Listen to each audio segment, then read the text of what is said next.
So the dogs have had some skin issues. Their coats are changing colors and not in a good way. It's actually pretty annoying, if I'm being honest. I don't know yet if it's seasonal or if it is due to the lack of nutrition or nutrient in food. What I have been learning in the book specific to pet health and pet allergies is that trace minerals, they matter. And minerals are almost more impactful at times than vitamins. And you wonder why things like sea moss became so prominent, relevant, and conducive to one's daily intake of vitamins. So what is one of the things that has a good amount of minerals in it? Well, guess what? It's literally seaweed. So what we do know is Dr. Sebi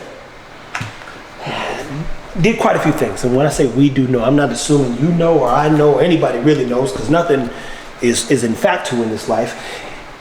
He used, and people got the sea moss thing went crazy, right? Everybody's like, oh man, you gotta start taking sea moss, Trev. Oh man, I'm producing sea moss. So what I'll be doing personally, you see this pan right here?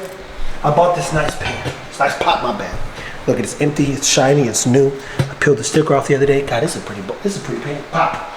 I personally am going to start making soup. The type of soup I'm going to make is be rooted in Asian flavor. Definitely dry seaweed is going to be a key component.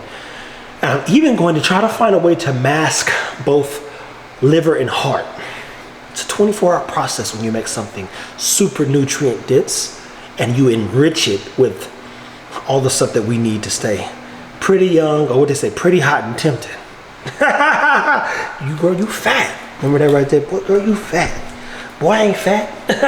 Girl, yes, you are. Pretty hot and tempting. Oh, stop it. Stop it. Then you say, can I get a ride? Now, this pork, along with this elk, is going to give the dogs a super, we're going to match the fat with the low-fat protein. Venison has doubled amino acids. The dogs are getting enough protein. They definitely get enough bone. But the one thing I'm going to do over the next month of October is enrich their food with more minerals. Pumpkin seeds, pumpkin, blueberries, some steamed broccoli at times, spinach in every meal. This right here is mackerel. Somebody asked me the other night, and shout out to the guy who stopped me at the store, didn't know I was in Texas. He says, man, how much you spend on them dogs? I said, man, I'll tell you right now, they'll break you. The kind of dogs that we have, the things that we ask of them, but it is our job to take care of them because they didn't ask to be here. I will say this, and I'm gonna get off here, and keep in mind, people, add pumpkin to your dog's meal with some dry pumpkin seeds all month. Add some dry seaweed in every meal if you're feeding every meal. Add some blueberries and add some spinach. Keep the fiber high. The fiber actually is going to assist in keeping the digestive tract functioning properly. Even more importantly, it's going to assist in breaking down some of those proteins, because what's in vegetables? Digestive enzymes. Digestive enzymes allow the body, or give the body the power it needs to really break down super nutrient dense meats even. And anywho, like I was saying, I was asked a question a while ago, and I said, man, how do I frame this? Whenever you're building content out, you think, how do I get this concept across to people? So something that troubles me at times, and people say, you know, well, I'm blessed to see another day. And that's not a bad thing. But it is a blessing. If you woke up, you were blessed. But here's a challenge. I asked somebody, I said, well, raise your hand if you asked to be put on this earth.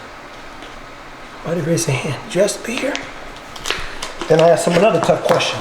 Do you feel that your parents gave you enough to thrive, survive, live, and let me ask you the toughest part of this question, die in this life for something? They're like, who is this dude? He is punching me in the mouth. I said, you know, I'm not sure. I never thought about it. That's my point. So when you say you're blessed to see another day, it's funny because you didn't know the day. You didn't even know you were supposed to be here. You probably weren't planned. So there was no goals, no, but you're still trying to figure it out. Versus the people who come from wealth and they kind of have a path kind of paved. See, doctors, people who come from families that are doctors become doctors, right? So you know where you're supposed to end up or land. Now you might go outside of that. purview, but objectively, if you come from doctors, you're supposed to be, you come from lawyers, you're supposed to be a lawyer, or an engineer, whatever the case may be. And so my challenge to you as you go through this life, before you, I'm blessed. Think about what you're really blessed to have in this life. And the one thing I would say I'm blessed to have every day is a chance to be better. So I don't take advantage, well, my bad, I take advantage of every day. I don't take advantage of wasting my time, or I just don't waste my time. It's just not my thing. I spend my time how I want to spend it. That is the truth. And I'll always do that. So I repeat, find what you're living for, find what you're dying for, find what you're supposed to be here for. But if you didn't ask to be here, find a reason to be blessed every day. And as always, take care of your dogs.